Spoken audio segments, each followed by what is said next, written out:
今日係2025年6月21日，星期六，喺先知嘅故鄉傑弗遜維爾。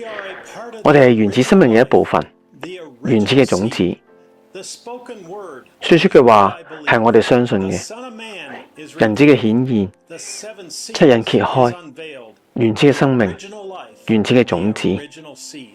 阿門。所說嘅話就係我哋所需要嘅。阿門。人子已經顯明啦。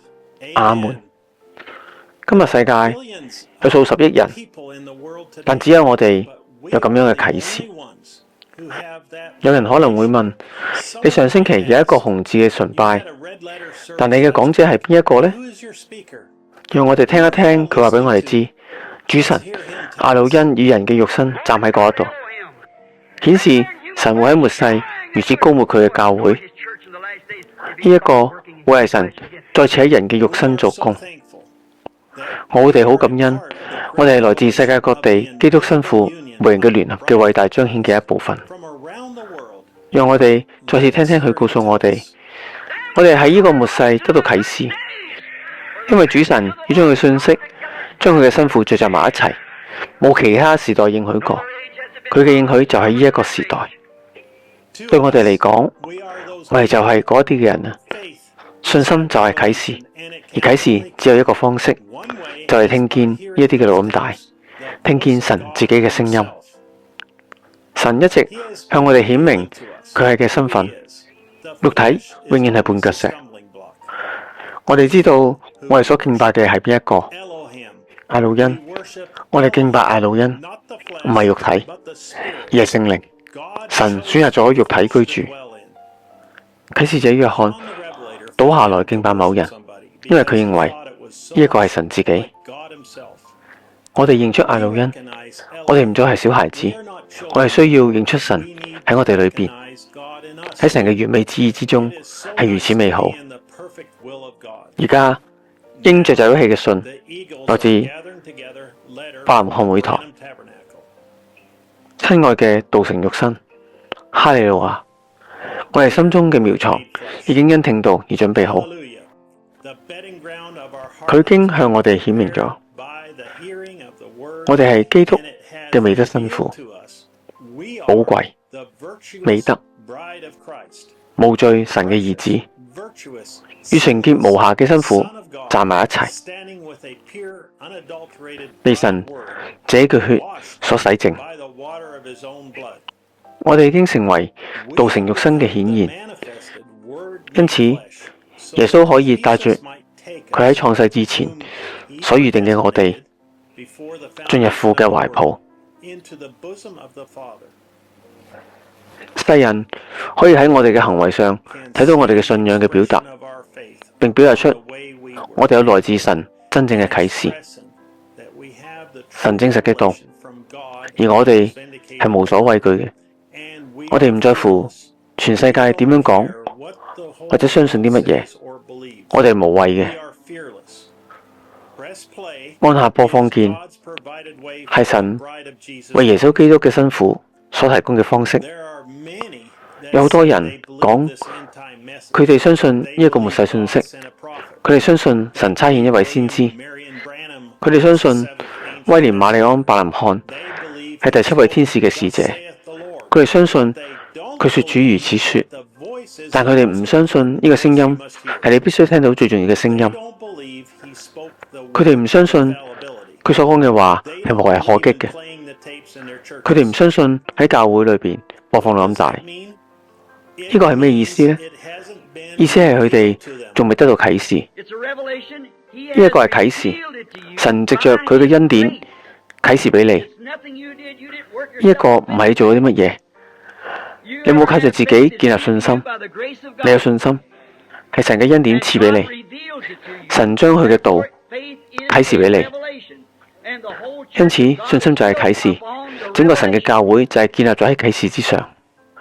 因着信心，神向我哋啟示，呢一個信息係神喺錄音帶上面嘅聲音，已經被記錄落嚟，並儲存起嚟，要餵養同埋完美耶穌基督嘅新婦。對神所講嘅係真理，呢一個係真正無雜質嘅信心。佢錨定咗喺我哋心靈裏邊，冇任何嘅東西可以撼動佢。佢會一直留喺裏邊，直到神嘅先知將我哋介紹俾我哋嘅主。我哋無法自拔。神喺創世以前就預備咗我哋接受並且相信佢。神知道我哋會喺呢一個時代接受佢嘅聲音，佢預知道我哋，命定咗我哋會接受。聖靈今天所做嘅工作，藉着呢一啲嘅異象，永不落空，應許永不落空。聖經中所有使徒所應許嘅記號，馬拉基書第4章，仲有啟示錄第10章第7節，所有呢一啲都應驗咗，而且用科學嘅方法，用其他方法都證明咗。如果我哋冇告訴你真正嘅真理，呢一啲事情就唔會發生。如果我告訴咗你真理，佢就會記錄咗我話俾你聽嘅真理。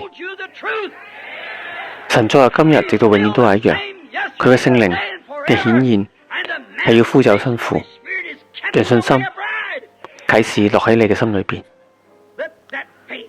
就係呢一個時候，呢一個嘅時刻，呢一個嘅信息，呢個係神嘅聲音，呼召耶穌基督嘅新婦。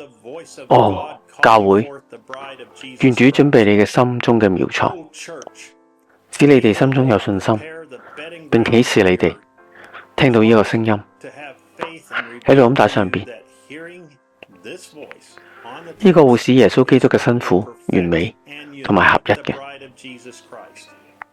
我再次邀請你哋喺傑佛遜韋時間星期日下午12點嚟到加入我哋，將你嘅信心帶到更高嘅地步。與我哋一齊坐喺屬天嘅地方，聆聽神嘅聲音，令到我哋為佢即將來臨做好準備。約瑟伯林漢弟兄，下周我哋將會開始第一次淨水嘅營地，請為我哋禱告。信息：行為係信心嘅表達。錄音帶編號65長環11126。呢度嘅經文有創世紀第15章5至6節，創世紀第22章1至12節，使徒行傳第2章17節，羅馬書第4章1至8節，羅馬書第8章28至34節，以弗所書第1章1至5節，雅各書第2章21至23節，聖約翰福音第1章26節，聖約翰福音第6章44至46節。直到下一次，願神賜福你，願你平安。